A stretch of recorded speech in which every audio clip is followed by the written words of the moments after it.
Our guest in the Tribune interview today is Lt Gen KJS Dhillon, also popular as Tiny Dhillon. He has handled very major operations in India, especially in the sensitive state of Jammu and Kashmir. He has authored 3 books, and now his 4th book is soon going to hit the shelves. This book is on US, Israel, and Iran conflict. Today, he is going to talk to us about what has caused this conflict and how does it affect India. Thank you for joining us, sir. Thank you. And congratulations, your new book, 4th book is coming, which is on the US-Iran war. Yes. And so this war has generated huge curiosity, and there is a lot of concern among Indians also. Where does India fit in? Have we lost something on the diplomatic front? What if tomorrow we are involved in such a war? So for our viewers, we want you to dissect all this and to start from the basic. What caused this war, sir? Thank you, Jupinderji. And first of all, good day to all of viewers. Namaskar, Sat Sri Akal, and Jai Hind. Jai Now, Hind, sir. as regards your question, what does this war involve? And you talked about my 4th book, which is on this war only. And the title starts with this: Nobody's war, everybody's war. Nobody's war, but everybody's war. So this is a war which actually was a nobody's war. Right. Life was going on well, and this problem between Israel and Iran, or for that matter, Jews and Shias and Sunni Arabs, Okay. and the problem of petrodollars, they were coexisting, and there were a few little hiccups here and there, Right. but life was going on smoothly. Israel wanting to take on Iran, Iran wanting Israel to be faced or wiped off the face of the earth.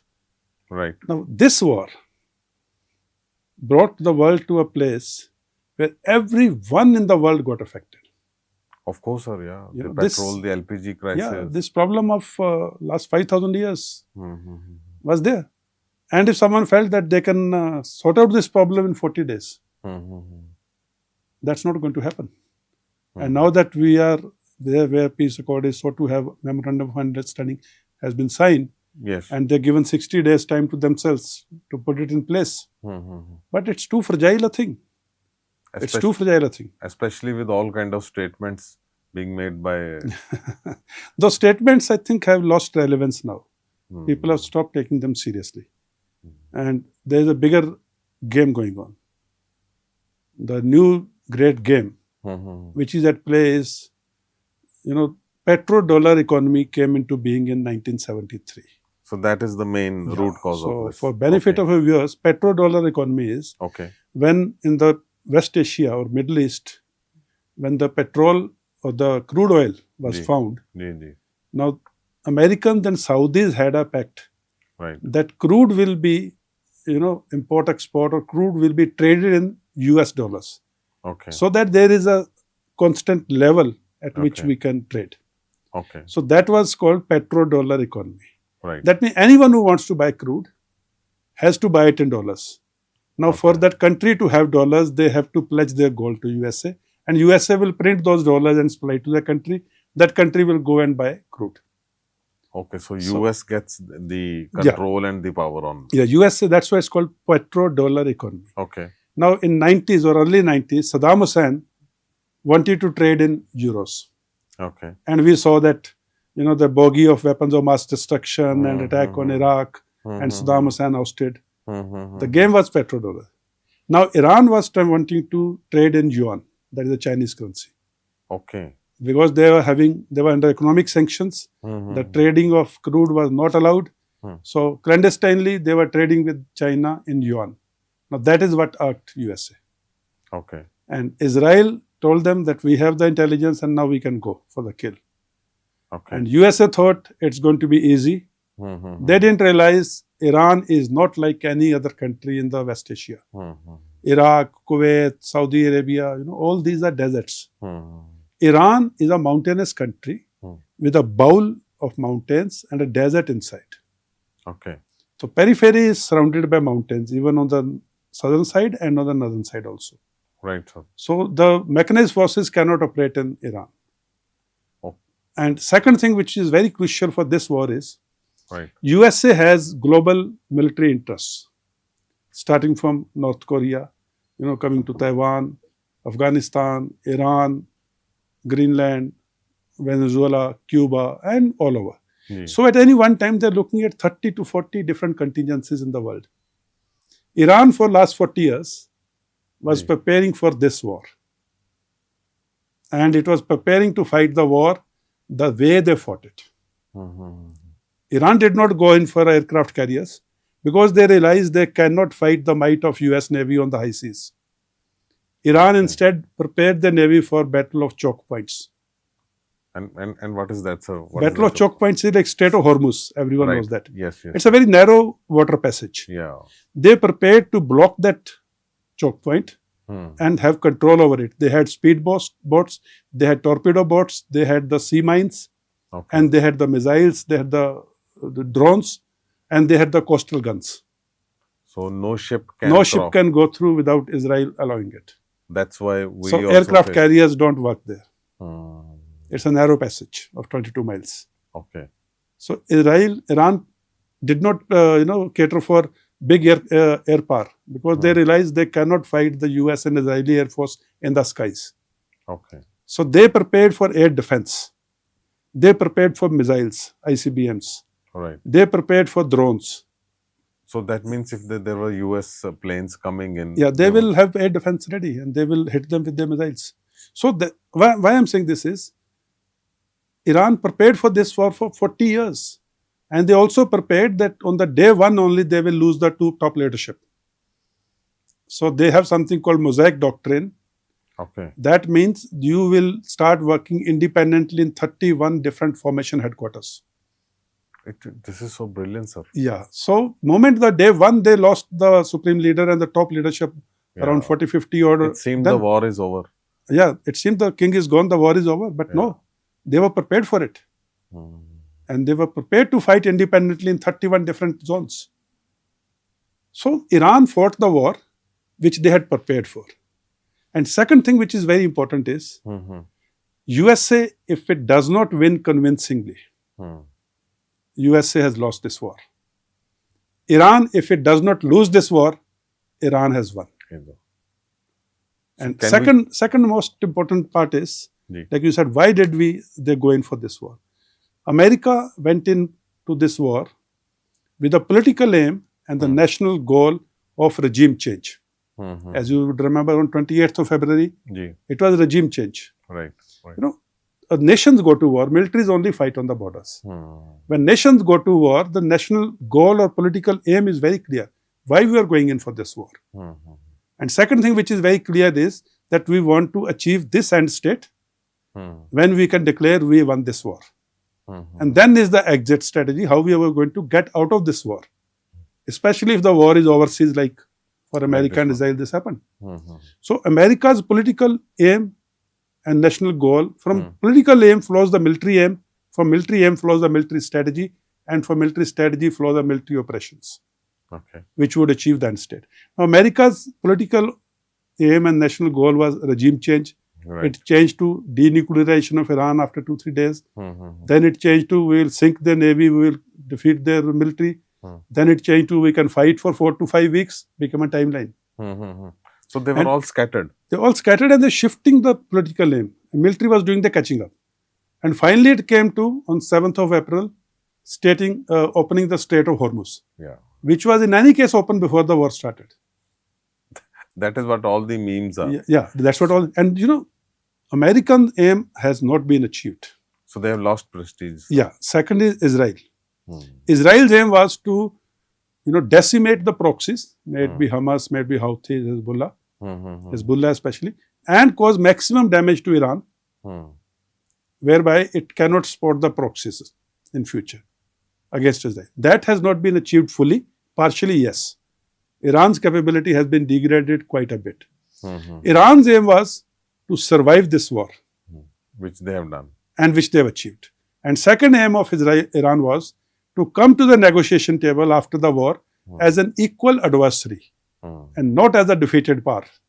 So that is why the Yeah. last meeting, US was first at the negotiation Yes. table. And when you are at the discussion table or negotiation table, like as an equal adversary, Hmm.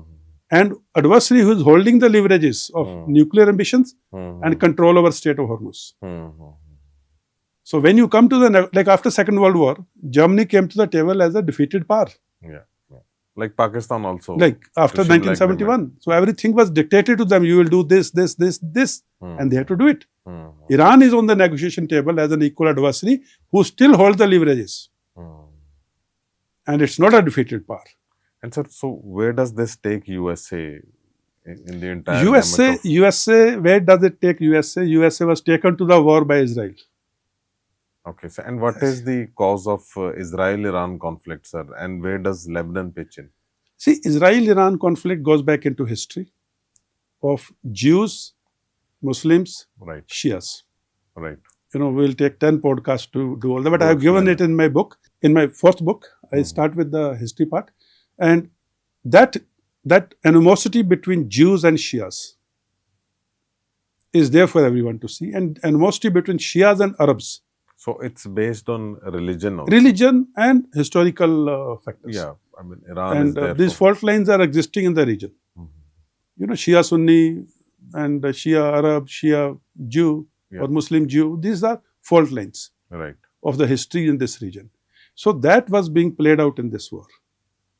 And Israel has been told by Iran a number of times that Iran does not want Israel to stay on the face of the earth. And Israel's, you know, existence depends on the fact that they will keep hitting everyone who tries to hit them.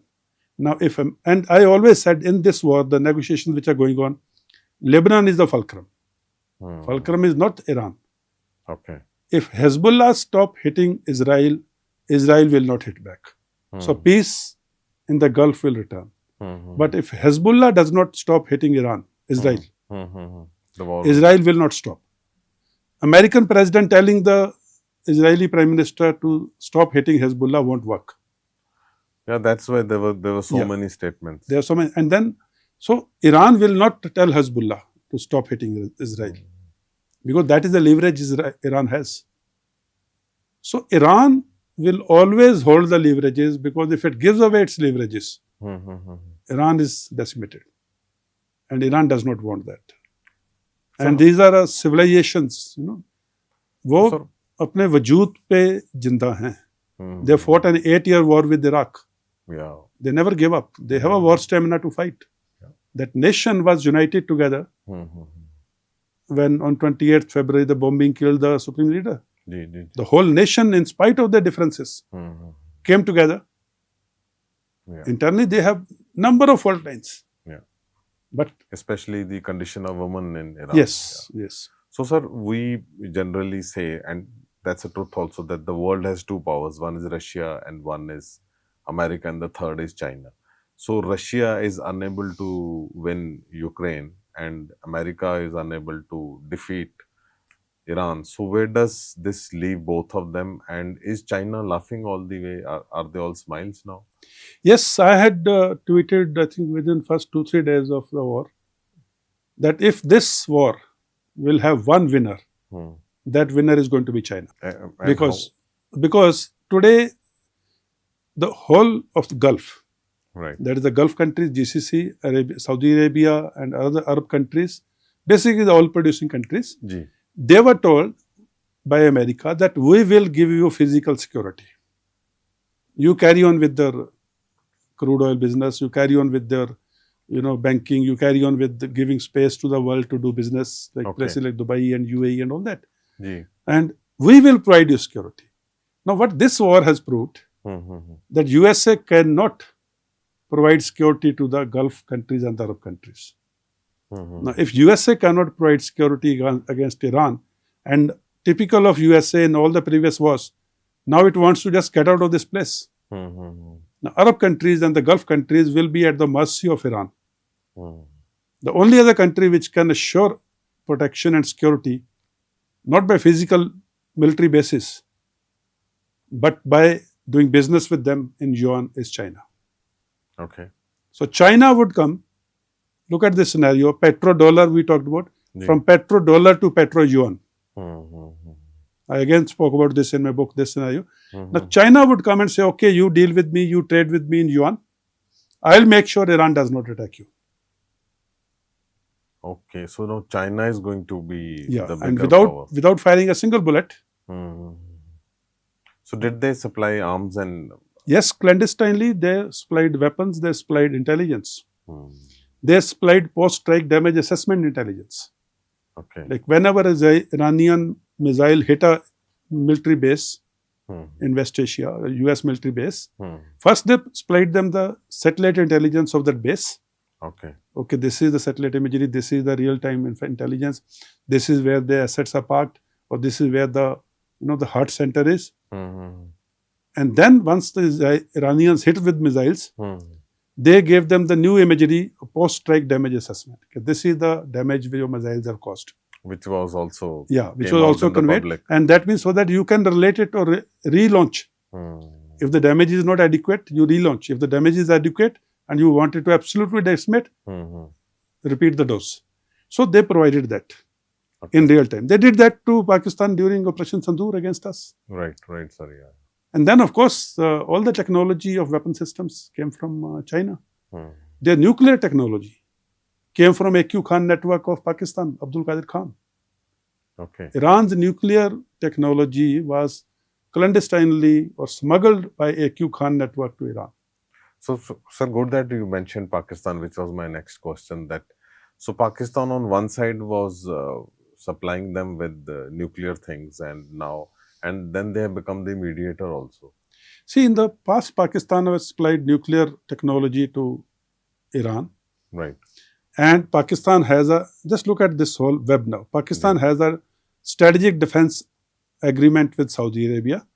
Okay. That would mean that any attack on Saudi Arabia will be considered attack on Pakistan. Pakistan will retaliate. Right. When the first round of talks in Islamabad as a venue was going on, Hmm. Pakistan sent a squadron of their F-16 to Saudi Arabia Hmm. to give Okay. protection under that agreement against Iran. Okay. And when the talks were going on, Iranian aircrafts, military aircrafts were parked in Noor Khan base of Pakistan. Yes. Their satellite imageries came out. Mhm. America accepted, Pakistan accepted, everything. So Pakistan was playing on all fronts. Pakistan was double crossing everyone, Which is which is like it is. And Pakistan would go to any extent wherever the money is. so they're not even loyal to the Americans. No, they're not. They have never been. History says they have never been. Mhm. Number of American flags which get burnt in any country, I think Pakistan has the highest numbers. Mhm. During the war, when the war started, the Karachi consulate of USA was attacked. Mhm. The Marine inside the consulate opened fire and killed, I think, 10, 12 of Pakistani citizens. Mhm. Nowhere else the American consulate was attacked like this. And America is supposed to be ally of USA. So Pakistan is supposed to be ally of USA. But they could not give protection to the consulate of America. Yeah. So Pakistan has always been doing the double game.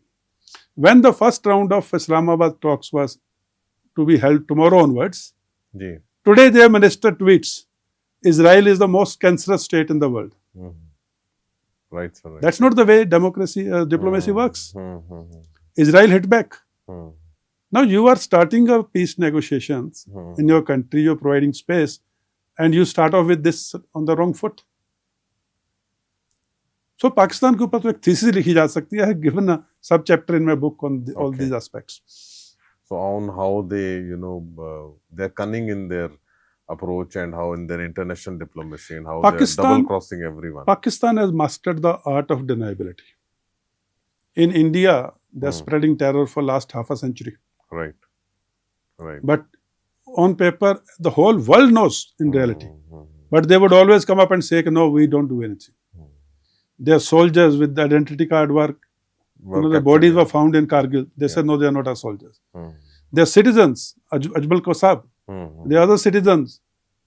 Masood Azhar was captured in Kashmir Mhm. and now is running a terror organization. But they have always said he is not a citizen. Yeah. Their state is providing place, training, financing, equipping, weaponizing all the terror outfits. And despite And they then, don't have money, or yeah, you know, but the money comes from USA. That's the point. All the money which came during the Soviet war in Afghanistan, ji. they siphoned off most of it. All the weapons which came to equip Mujahideens in Afghanistan, they siphoned off half of it and raised their own terror organizations. And so there was some concern that okay, Pakistan is getting so much of importance. Yes, they are double crossing, but they are part of this negotiations where US and all. And did India fail at some point on diplomatic? Why wasn't India involved? That's my question one. Okay, Jupinderjit, let me answer this first. Yeah. See, Americans wanted a convenient mediator. When I say convenient mediator, convenient means like India also has a relationship with Israel, Iran and USA. Right. Pakistan does not have any relationship with Israel, which is one of the parties. So much so, they don't even recognize the state of Israel. They don't have an embassy of Israel in Pakistan or vice versa. Right, sir. They have been hand in glove with Iran. In spite of economic sanctions by USA, Iran had been smuggling their crude oil through Balochistan with connivance of Pakistan, which America knows. Now, with all these track records, still Americans wanted Pakistan as a mediator for 2-3 reasons. One is it's a convenient mediator. Whatever America will dictate, it will do. On their terms. On their terms. And they will dictate, okay, tell them this, or do this. Second is America has interest in their rare earth minerals in the long term. Okay. The Trump family has business interests in Pakistan in Bitcoin and all those aspects. Okay. And then Pakistan would bend backwards to obey Americans for a few dollars. India, on the other hand, is a very powerful democracy. We do not take dictation from anyone. We are a very powerful military. We are a nuclear state. We are, we have, we are a large economy. Right. And we are friends with all three stakeholders. But we are not going to bend like Pakistan. So that is why Pakistan was selected. And when they realized that Islamabad as a venue was becoming untenable, so the talk shifted to Switzerland. Where eventually the deal was. Yeah, and Qatar became in my book I wrote in month of April when I was writing the manuscript. I said Qatar, the emerging moderator. Okay. Mediator. Which eventually happened. Because Qatar has business interests with USA. If you remember, Qatar presented an aircraft to President Trump. Yes. Qatar has a business or economic interest with Iran. That South Pass gas well, which is in Iran, the other end is in Qatar. So all the LNG which is coming from this area, they both have a economic interest. And Qatar was the headquarter of Hamas. So they have a little bit of a control over, the proxies. So, sir, my second part of the question was that what if India gets involved in such a war in future? Because China is getting stronger and we have this huge border dispute with them, and China is helping Pakistan. America is helping Pakistan. So as a nation, where do we stand against all these mighty powers?